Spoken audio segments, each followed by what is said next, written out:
प्रारंभ में जब बच्चा विद्यालय में जाता है शिक्षा ग्रहण करने के लिए तो उसको सर्वप्रथम क्या सिखाते हैं। तो सर्वप्रथम उसको जो है कि वर्णों का ज्ञान कराया जाता है, यानी अक्षरों का, वर्ण या अक्षर का ज्ञान कराया जाता है। अच्छा, वर्ण क्या होते हैं, वर्ण या अक्षर क्या होते हैं। अब वर्ण या अक्षर ध्वनियों के प्रतीकात्मक चिन्ह होते हैं, यानी कि जो हम सब बोलते हैं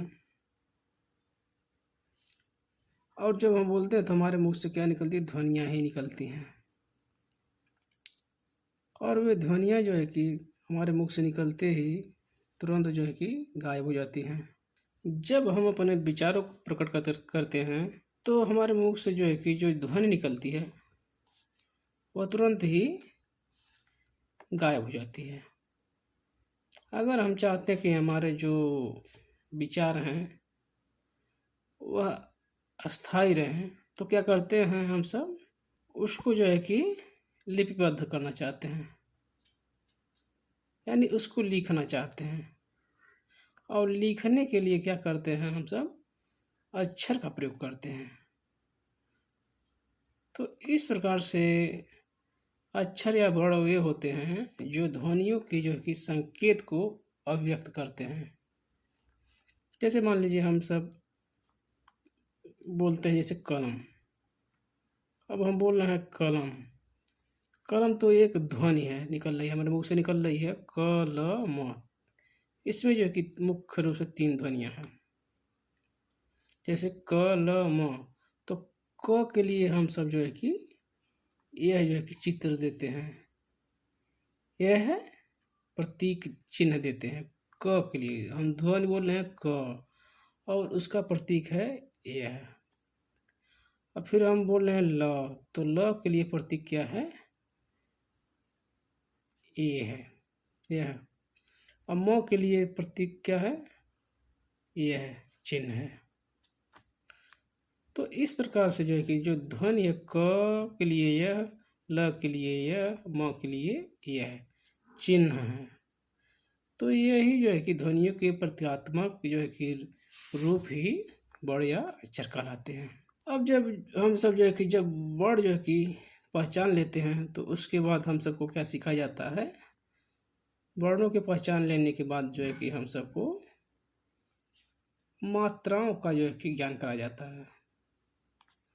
और हम सबको शुरुआत में जो है कि कितनी मात्राएं बताई जाती हैं, तो हम सबको जो है कि वर्णों के ज्ञान प्राप्त करने को बचा। जैसे वर्ण कितने हैं हिंदी में टोटल जो है कि देखिए अ से लेके ग तक जितने भी अक्षर हैं ये सब वर्ण कहलाते हैं, वर्ण या अक्षर कहलाते हैं। इनकी पहचान लेने के बाद हम सबको मात्राओं का ज्ञान कराया जाता है, यानी मात्राएं लगा करके जो है कि हम सब व्यंजनों पर मात्राएं लगा करके उच्चारण करना सीखते हैं। और उसमें जो है कि मात्राओं को सिखाने के दौरान जो कि हम सबको ककहरा, जिसको कहते हैं ककहरा या 12 खड़ी, यानी 12 मात्राओं का जो है कि हम सबको पहचान कराया जाता है। और वे 12 मात्राएं कौन कौन सी हम सबको सिखाई जाती हैं। मान लीजिए हम क लगा करके पहचान कर रहे हैं, जैसे क, फिर उसके बाद का, उसके बाद की, उसके बाद की, कु, के, कै, को, कौ, कं, कह। इतने जो है कि हम सब जो कि मात्राओं को लगा करके सीखते हैं। लेकिन क्या है जो है कि ये जो मात्राएं हैं जो सिखाई जाती हैं हम सबको, इनमें सभी मात्राएं हैं, तो ऐसा नहीं। देखिए यह और यह जो कि मात्राएं नहीं है, इनको जो है कि हिंदी के अंतर्गत हम सब जो है कि अयोगवाह के अंतर्गत अध्ययन करते हैं। इन दोनों इनका जो है कि अध्ययन जो है कि अयोगवाह अयोगवाह कहलाता है। यानी इसको और इसको जो है कि अयोगवाह के अंतर्गत रखते हैं, ये मात्राएं नहीं हैं। तो मात्राएं कितनी हैं? अब हिंदी में देखिए, प्रारंभ में जो है कि